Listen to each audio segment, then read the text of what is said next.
I'm re-recording this message for quality purposes only. I want to make sure that the algorithm picks up this video and pushes it out as much as possible. I need every person of color, every black person to hear this video, to hear this message, okay?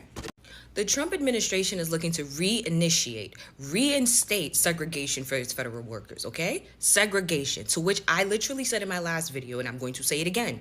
Bring back segregation if you want to. Bring it back if you want to. You want to play them games? We can play them games.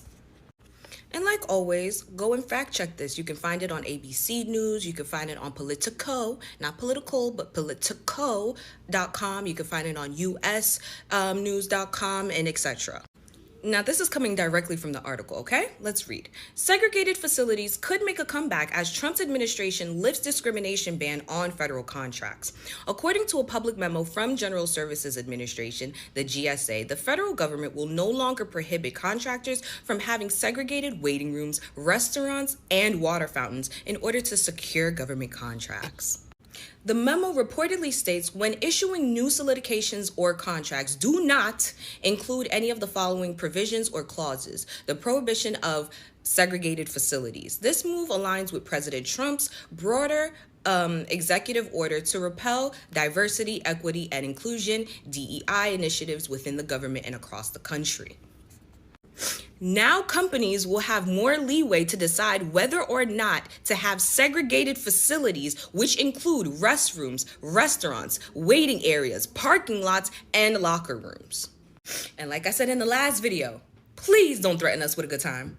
Please don't threaten us with a good time. Bring back segregation if you want to. Bring back segregation if you want to. Let our black teachers educate our black students. Let our black physicians treat our black patients. Let our black bankers and accountants help manage and help black people better manage their money. Let our black athletes, okay, play for their own black teams. All right, let our black people represent us in the Olympic Games. Bring it back all the way. Don't make it just a federal thing. Don't make it just a federal thing. Bring it back nationwide. Bring it back nationwide, because I promise you the black people of today are not the black people of back then. We didn't know any better. Now that we know what your spaces looks like, we don't give a fuck about being included in your spaces. How about that? This is not the game that you want to play. This is not the game that you want to play. I promise you, the black community, you see how we're thriving right now, just minding our business? We're not even doing anything. We're just minding our business. We all collectively said we're not coming outside for any of you people, and we're good. My bank account is thriving. I know a lot of other black people whose bank accounts is thriving right now. I promise you, bring back segregation. And you know what? I'm going to even call your bluff. Bring back segregation for federal workers, and you don't even have to make an announcement about it being nationwide. We'll do it for you. We will do it for you. We will move in accordance to what you've started. I promise you that. Let it be let it be federal. Let any of our black federal workers be like, yeah, so they've officially started segregation. Word? We bringing that shit on the outside too. We bringing that on the outside too. We have black-owned restaurants. We have black-owned businesses. All we need is to get our Black Wall Street up and running again. And this time, we dare y'all to try to burn that shit down. Blood will be shed, baby. Blood will be shed, I promise you. So go ahead. Go ahead. Play if you want to. I'm telling you, outside of all the atrocities that Donald Trump will commit within these next 4 years, one of the things he will be accredited for is finally uniting all black people. All black people. I promise you that. I promise you that. Bring it all the way the fuck back. Let us go back in history. We have been separating our black dollars from you. Please, we would love to be able to separate our talent too.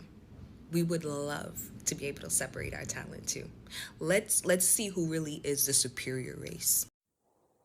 You know, there was a time when white people really wanted segregation so bad. Like, they were saying to themselves that they can sustain themselves. They don't need other person. For them, they felt like they are independent. Like, they don't need nobody, right? Because to them, other people were dragging them behind. For instance, they saw black people as people who will slow their growth. Black people will steal from their shops. Black people won't support them, right? And now they wanted segregation. And also for other reasons, they did not want to be with black people. But again, they tried. Trust me, they tried whites only places, whites only town, whites only area, and all these places. But while they tried that, you know what happened? It failed instantly. So while it failed instantly, they started learning that they cannot do without black people. And so they were like, oh, we thought that black people will be crumbling, coming to us, begging us to stay with us because they can't do with us. But that didn't happen. What happened, in fact, is that black people were happy that white folks were segregating, because to that, they could use that to their advantage. First, black people could start supporting their own businesses. Black people could start building their own infrastructure. This is schools, this is hospitals, right? So it was a win-win for the both cases. But trust me, since white people discovered that this was a win-win to black people, they were now not okay, because now they need a piece of the cake, and the piece of the cake is black people, because they realized that that was the missing ingredient in the stew. And now they need black people back. They need to stay with black people. And then there was this challenge that, oh, we miss black people, or black people are so energetic, black people need this. Black people learned to conserve their energy, and this is what is messing up with these people big time. So brothers and sisters, I want us to watch this video, and then I'll be back. I'll be sharing my thoughts in regards to this. As you know, I'm your host and presenter HTech Stories, and if you're watching me for the first time, please subscribe to the channel, join the membership, and really get I can offer you. But until then, let's get into it. I'll be back. People, how do you feel about the segregation ban? I would rather shit in my hands and clap as hard as I can. Segregation? No. You know what I think is a little bit funny is people who look like me, they understand the concept of malicious compliance as it relates to things that they can wrap their head around, right? Like a Christian wanting to put a Bible in a classroom, they can very easily be like, oh, well, if we're bringing religion into schools, then I'm going to bring my satanic Bible in, or I'm going to bring my Torah in, because if we're including Christianity, we have to include all religion, right? They understand that form of malicious compliance, but they have a harder time wrapping their brain around malicious compliance as it relates to like racial segregation, because I've seen a lot of black people that I follow being like either jokingly or non-jokingly like, yeah, segregation's coming back, baby. I can't wait until I have like a black only school where my children won't experience racism and I can open up my own black only bar and no one will feel creeped out or experience like microaggressions while they're just trying to have fun. And then I hope well-meaning white people in the comments will be like, but segregation's bad, guys. Segregation's bad. And it's like, yeah, we all agree that, but if it's going to happen, then the form of malicious compliance is to do the thing that racists don't want you to do, which is own your shit, right? Segregation has never been about racist people just wanting black people and other non-white people away from them. Segregation has always been about saying white people have everything and you have nothing. That's why you have things like the Tulsa City Massacre, okay? Things like that don't happen if the only thing segregation is trying to accomplish is putting black people somewhere else. That's never been what segregation is about. Segregation is about saying, we have access to everything, you have access to nothing. And if you create your own things, we will take it from you. And so it's funny, the joke is that racist white people demanding a return for segregation would immediately lose their minds when there was a space that they were not allowed into. That's the joke. How do you feel about the segregation ban? Well, if I see a whites-only water fountain, I'm going to take a big shit in it. If I see a whites-only taxi cab, I'm going to be charged with a whites-only restaurant. I'm going to be charged with... I hope this is what Trump had in mind. Trump just brought back segregation. That's all that's on my FYP today. Be so for real right now. We are in 2025. Just stop with that freaking narrative. Just stop already. What's even worse is the amount of people that I'm seeing commenting that are like, yeah, good. I hope he brings it back. And most of those people do not look like me. Yeah, so I don't know why you would want that. Sounds pretty damn hateful to me. He did not bring back segregation. What he did is try to protect women and children in bathrooms. I don't see where that's a problem. I would prefer to not have to worry about being in a restroom with a man walking in. Just the thought. I do have a daughter. I'd like to know that she's safe when she's in there. So, yeah. Trump did not bring back segregation. He did not bring back racial segregation for those in the back.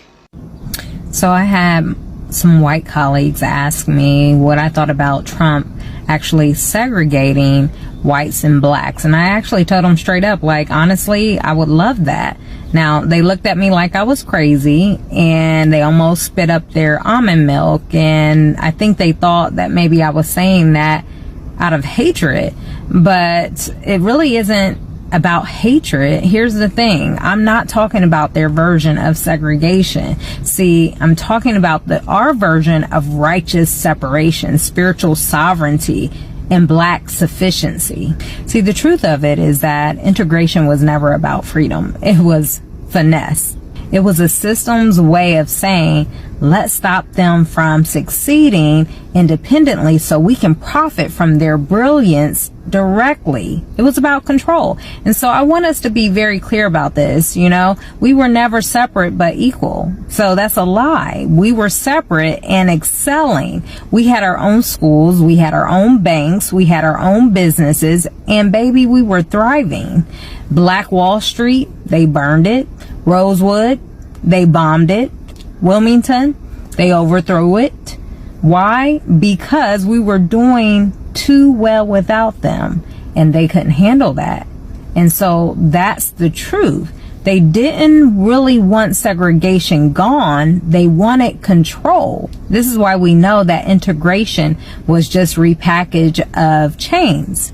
When we were separate, we actually were building and excelling. And when they saw that we could excel without them, then it was like, oh no, we got to take control and make sure that their labor is profiting us. So right around that time, they rolled out this whole standardized testing, ACT and SAT. Y'all remember that? They created this IQ ranking to measure their norms, not our brilliance. And then we were said we were behind when we really weren't. We were just building our own lane, not asking for theirs. See, I don't know about you all, but I'm kind of tired of the lies. It's very exhausting, you know, just the lies that continue to be promoted. And I want to talk about the melanin, because this whole thing that we're not smart enough, that we're not bright enough, is simply just a lie. And so, you know, all this testing that they're doing, and I have kids in school, and they're made to feel that they cannot achieve. And I have to remind them about their actual superpower, melanin. See, not just your skin tone, but in your brain, specifically neuromelanin, that rich dark pigment found in areas like the substantia nigra, which are critical for learning and memory and decision making and emotional regulation. See, if you don't know, then you won't know how to respond. But when you learn about the studies that have actually linked the neuromelanin to higher concentrations and how it's related to enhanced memory and processing and higher intelligence and faster reaction times, then you know why they have hidden this information for so long. Because when you have higher melanin, you have stronger brain resilience against degenerative diseases. So translation to that is melanin doesn't just make you glow, it makes you grow. So we know that it's not coincidental that people with more melanin have historically been creators, inventors, innovators across every discipline, while also being the most suppressed, because they know that the more melanin you have in your body and in your brain actually produces higher intelligence. So the Bible also says this too in 2 Corinthians chapter 4 verses 7. It says he placed treasures in earthen vessels. What treasures? It was in us all along, right? So we have more melanin, and we know that people with less melanin because it's a recessive gene and it's a mutation, lack the same level of intelligence, of many different benefits that come along with that. What's so interesting about it is that we're supposed to be looking at this as if it's something negative. But why is it negative when every other cultural group does this? Group economics. See, the truth of the matter is they have stolen from us so many different things, and yet we still survive. And so I don't want to offend, but I have to be blunt here. When we invented it, they patented it. When we built it, they banked on it. So everything we created, they made sure they benefited off of it. Just like Louis Latimer, he actually developed the light bulb, but Edison got all the glory for it. And this has been going on through history. We know that Granville T. Woods laid the foundation for trains. Corporations got the contracts. Dr. Patricia Bath revolutionized eye surgery. The system licensed the tech. Black music became white record labels, billion-dollar industries off of our talent. Every time we create, they capitalize. We are the genius, but they control the royalties. It's quite interesting, isn't it? So when we talk about the facts and segregation, I want to be very clear. It's not racist. We have to understand the dynamics of this. See, the black dollar actually is the fastest running dollar in America. So let's do the math here. And I think it's quite funny. Black people have spending power over 1.6 trillion. But guess what? That dollar stays in our community just for 6 hours. While the white community, their dollar stays in their community 17 days. And guess what? Asian communities, it stays in their community 20 days. Jewish communities over 3 weeks. Why? Because we're systemically disarmed from owning what we build. And this is no coinky dink. The scripture said this would happen. So now our dollar does the labor, but the system collects the check. And this is why I support segregation on our own terms. See, that 400 years of slavery is over. And when I say that I want us to be segregated, I don't mean oppressed. I mean organize. Let's build black banks again. Let's educate our babies on the truth, not whitewashed lies. And let's support black farmers, black techs, black healing, black brilliance. And no, it doesn't mean I hate white people. No, it means I finally love us enough to stop begging for scraps from a table we built but never welcomed to. See, the Bible told us about this, yet we hop, skip, and jump over the fact that Deuteronomy 28, 43, and 44 already said it. It says, the stranger shall rise above you high, and you shall come down low. They shall lend to you, but you shall not lend to them. And this is exactly what has been happening for 400 years plus years. We built houses, businesses, schools, and they took them and taxed them to death. But beloved, there's hope, because Deuteronomy 30:3 also says, and Yah will turn your captivity and have compassion upon you, and will return and gather you from all nations. So yes, I welcome segregation, because restoration is already in motion. And I want y'all to understand this. We are not asking for more. We're building. See, we were never given anything from you all. I'm not asking to sit at somebody's table anymore. See, I'm trying to go along with scripture and build my people, gather my people, not because they are more melanated, but because we need to know that we serve the Most High and that He's going to take care of us, because separation was never our curse. It was our covenant. And now it's our strategy. It says to come out from among them, be ye separated. 2 Corinthians chapter 6, verse 17. So this isn't about racism. It's about us reclaiming what is already ours. I'm going to get in so much trouble for saying this, but I think white people need segregation.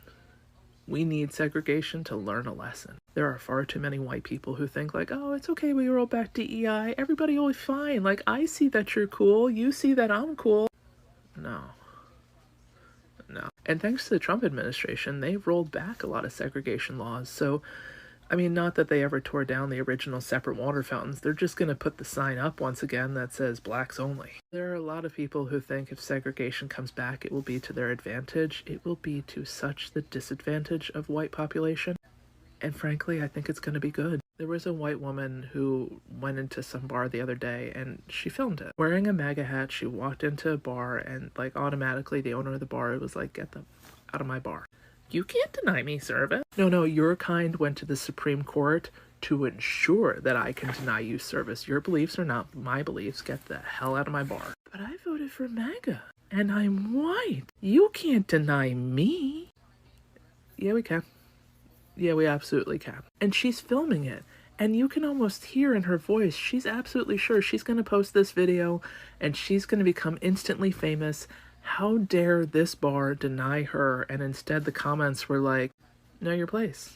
That is not your space. The last time there was segregation, minorities couldn't go into white spaces, but white people went into minority spaces. There's always some stereotypical photo of like some socialite from Fifth Avenue up in the Harlem in the jazz clubs being like, oh, I'm mixing with the cool people and smoking the funny cigarettes. And then, inevitably she marries a Vanderbilt and, settles down and remembers her side of the town. I think if this time segregation comes back, segregation should be to keep the white people out. It would be good for minority culture, but it would be outstanding for white culture to finally understand, really get the point. No, we're gatekeeping. Hairstyles and food and flavor and music and culture, all of this is ours. Not for you. Kardashians can't no, these are Albanian box braids. It's our culture. It is not, frankly.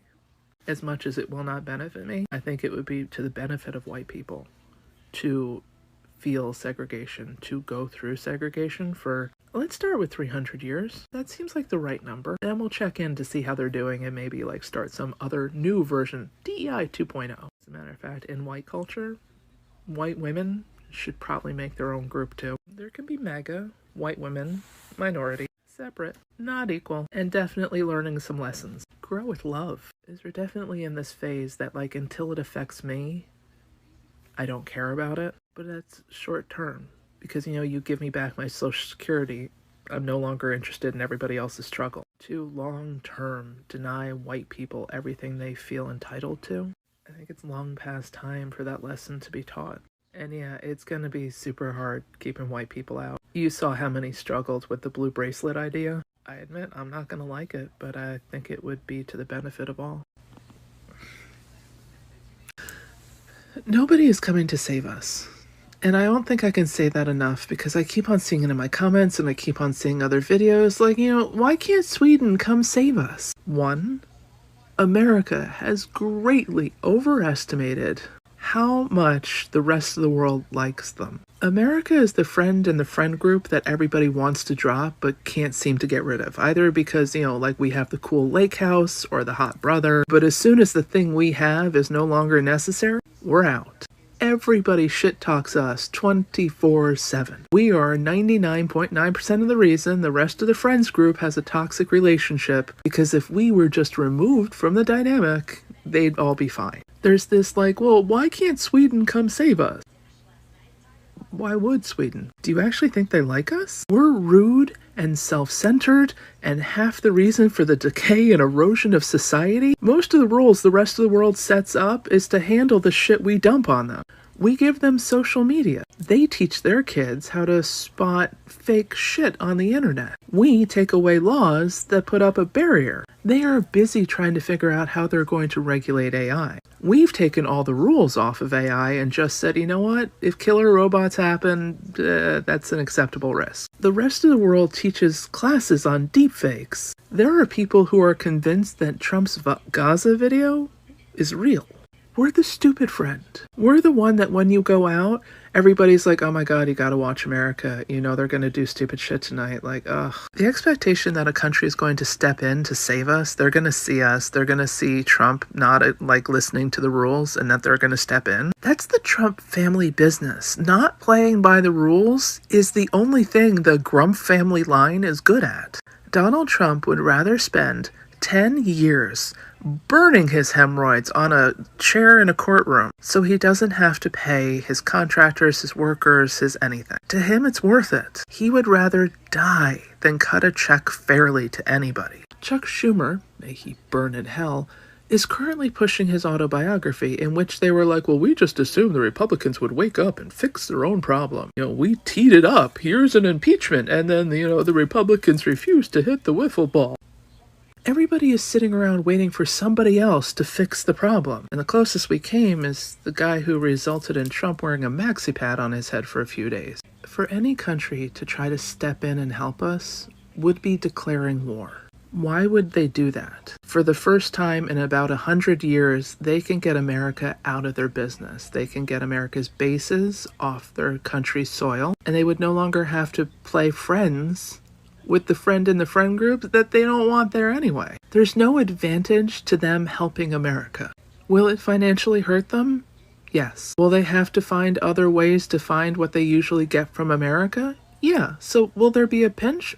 But it's kind of like having a summer without a lake house. You still have a summer. Worth it. Canada's Prime Minister got in, and instead of running to America to kiss the ring, ran to France and Sweden and the Arctic and is making more deals across the globe.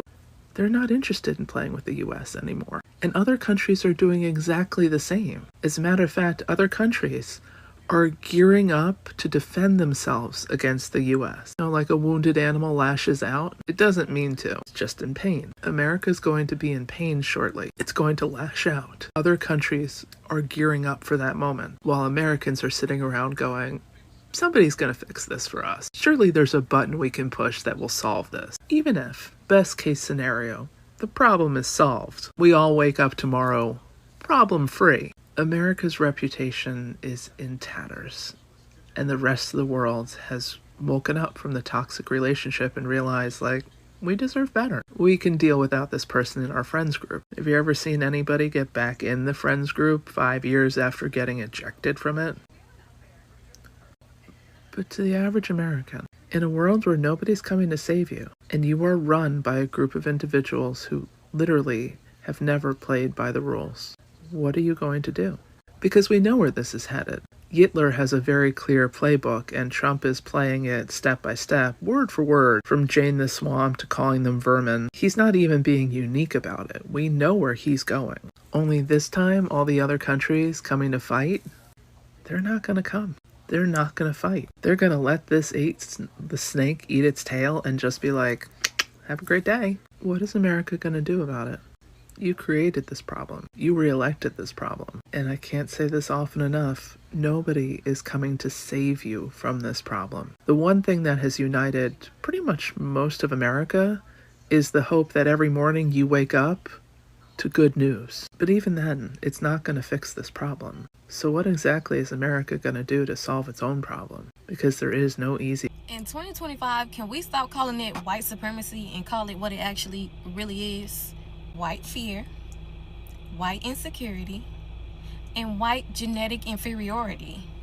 Not supreme over anything. They're scared. They're scared because they know they're dying off, their birth rates are dropping, and they're on their way to biological extinction.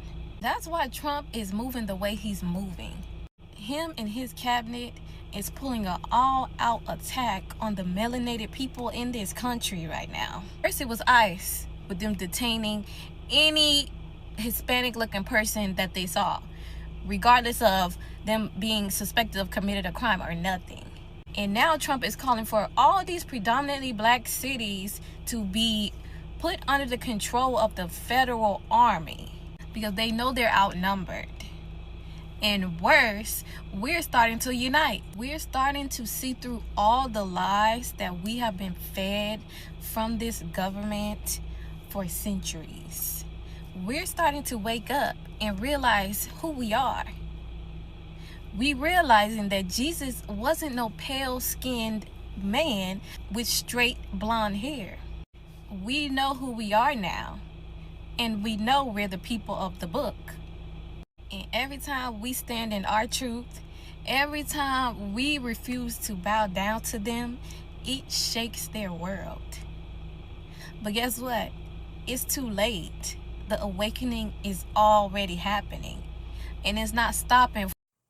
Hello, brothers and sisters. Welcome back to the channel. You know, when they say that, oh, we should segregate, they thought that black people will be scared, and they thought that black people will be crawling and begging them to move with them in their whites-only town. But this didn't happen because black people knew very well that this is going to be to their advantage. And they used it to their advantage. But it didn't take long because the whites-only town started failing. They started falling down for themselves. And there were so many things that they could not sustain by themselves because according to how they were, they thought that they could build their own infrastructures by themselves. They cannot because they depended on black people big time through labor, support, and all these things. Because black people's lack of fear towards segregation, because black people, they do not fear segregation. Why? Because they understand power, they understand self-reliance, and they understand collective survival. Because historically, black Americans have lived under segregation for the majority of their presence in the United States. And despite extreme repression, they still managed to build a functioning communities, institutions, and cultures from black towns, churches, schools, newspapers, and mutual aid societies. I can go on. So segregation did not prevent black people from organizing, but instead, it revealed that black survival has never depended on white inclusion. So this historical memory informs why many black thinkers today argue that segregation itself, directed and properly resourced, it's not inherently terrifying because black people know how to survive by themselves. So one of the primary reasons as to why black people do not fear segregation is because integration has often failed to deliver safety, dignity, or equality. So understand, even after formal desegregation, black communities continue to experience police violence, economic exploitation, educational neglect, and marginalization. So integration frequently meant entering white-controlled spaces where black people were tolerated but not protected, included but not empowered. So as a result, many black Americans recognize that proximity to whiteness has not eliminated harm. This produces a sober conclusion. Separation does not automatically equal danger, but subordination does. In the same sense, black confidence in segregation is also embedded in the recognition that community control matters more than proximity to power. Understand that when black institutions were strong, such as historical black colleges, black-owned businesses, and black communities, right? Black-based schools, black life outcomes often improved despite legal segregation. So the destruction of this institution through integration without protection, funding, or autonomy created a sense that something valuable was lost. So for many, segregation is not imagined as isolation, but as the opportunity to rebuild independent systems free from constant racial surveillance and interference, right? Also, another factor to look into is black people understand segregation like differently than white people do, because for whites, segregation historically meant enforced hierarchy with guaranteed privileges. So losing integration feels like losing access to black labor, culture, and moral legitimacy. For blacks, Segregation, if chosen rather than imposed, can mean psychological relief. It presents freedom from daily racial hostility, microaggressions, and the pressure to constantly explain, defend, or dilute Black identity. So this emotional dimension explains why some Black communities view separation as a form of peace rather than fear, right? So you understand how all these things come to happen. So Black people do not fear segregation because they already functionally segregated in many aspects of American life. Residential patterns, schooling, healthcare access, and incarceration rates reveal that de facto segregation never ended. Living under these conditions has produced adaptive strategies, has produced resilience and internal networks of support. So since segregation is already a lived reality, it does not carry the same shock or existential dread it does for white Americans who are only now confronting the limits of dominance in plural society. And importantly, lack of fear does not mean romanticizing past segregation or ignoring its violence. Rather, it shows a strategic realism. Black people know that safety and progress have never been guaranteed by integration alone. The real fear is not separation, but powerlessness. Being separated without resources, protection, or autonomy. When segregation is framed as self-determination rather than exclusion, then you know that it becomes a question of political and economic strategy rather than trauma. And this is what Black Americans are banking on. They're strategizing on this, and this is making them really, really scared big time. So brothers and sisters, please let me know what you think and feel about this video. I'm your host and presenter, Generic Stories. I'll be back in the next video. See you. Happy holidays. Happy New Year.